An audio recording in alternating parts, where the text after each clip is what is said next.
Hello friends, तो चलिए आज जानते हैं शास्त्रीय भाषा के बारे में।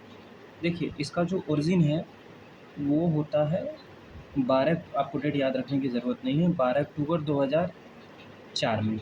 जब भारत सरकार ने पहली बार डिसाइड किया है कि चलो कुछ एक ऐसी कैटेगरी बनाई जाए जिसमें ऐसी भाषाओं को रखा जाए जिनका प्राचीन रूप से बहुत ज़्यादा महत्व है।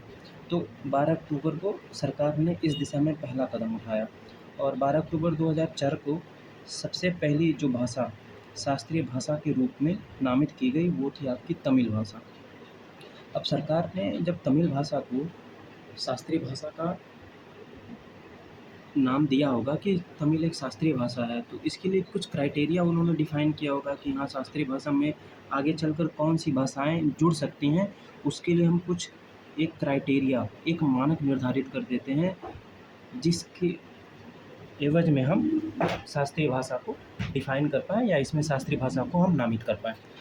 तो ऐसे मुख्यतः 2 क्राइटेरिया हैं, जो भारत सरकार ने निर्धारित किया। पहला क्राइटेरिया कि भाषा में प्राचीनता होनी चाहिए। प्राचीनता मतलब ये नहीं कि आज ही कोई भाषा बना, 5 साल, 6 साल, 7 साल हुआ और उसको तुरंत हम शास्त्रीय भाषा की कैटेगरी में डाल दें, तो ऐसा नहीं। तो पहला क्राइटेरिया उन्होंने क्या निर्धारित किया? प्राचीनता, हाई एंटीक्विटी, यानी कि जिसका विशेष महत्व। एंटीक्विटी मतलब क्या होता है? जो एंटीक पीस होता है। एंटीक पीस का मतलब समझते हैं? जो बहुत पुराने समय से संरक्षित रखा गया है, जो प्राचीन समय का रहा हो, तो प्राचीनता होनी चाहिए।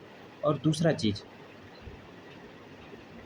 ये किसी न किसी एक प्राचीन साहित्य का, 1 मिनट,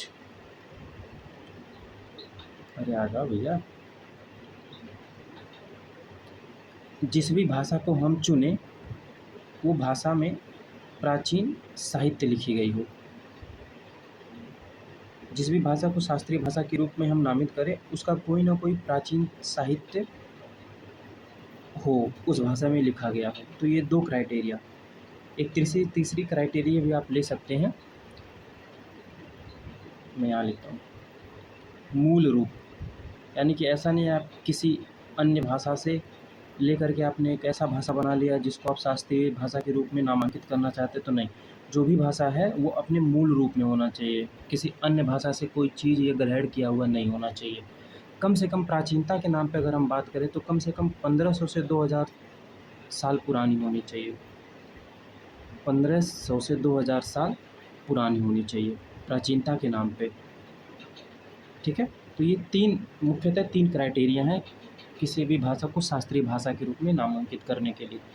अब देखिए, तो पहली भाषा तो तमिल हो गई जिसको 2004 में नामांकित किया गया। और भी भाषाएँ हैं जिसको हम जानते हैं। तो पहली भाषा है आपकी तमिल। उसके बाद जो दूसरी भाषा को शास्त्रीय भाषा के रूप में नामांकित किया गया वो है आपका संस्कृत। दूसरी भाषा संस्कृत। तीसरी भाषा तेलुगु।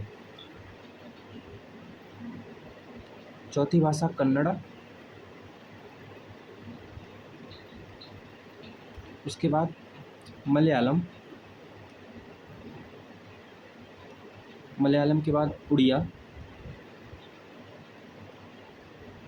तो 2024 तक ये आपकी टोटल 6 भाषाओं को शास्त्रीय भाषा के रूप में नामित किया गया था। लेकिन अभी आपको पता है कि ये 6 और प्लस 5 भाषाओं को अभी 3 अक्टूबर 2024 को 5 भाषाओं को और नामांकित कर दिया गया शास्त्रीय भाषा के रूप में। ये 5 भाषाएँ कौन सी हैं?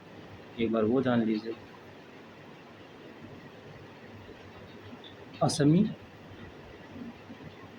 असम की भाषा, पाली, प्राकृत, बौद्ध धर्म के जो भी आपके साहित्य मिलते हैं वो मुख्यतः पाली भाषा में मिलते हैं। और जो जैन धर्म के टेक्स्ट हैं, ग्रंथ हैं, वो मुख्यतः आपको प्राकृत भाषा में देखने को मिलेगी। तो असमीज़ हो गया, पाली हो गया, प्राकृत हो गया, मराठी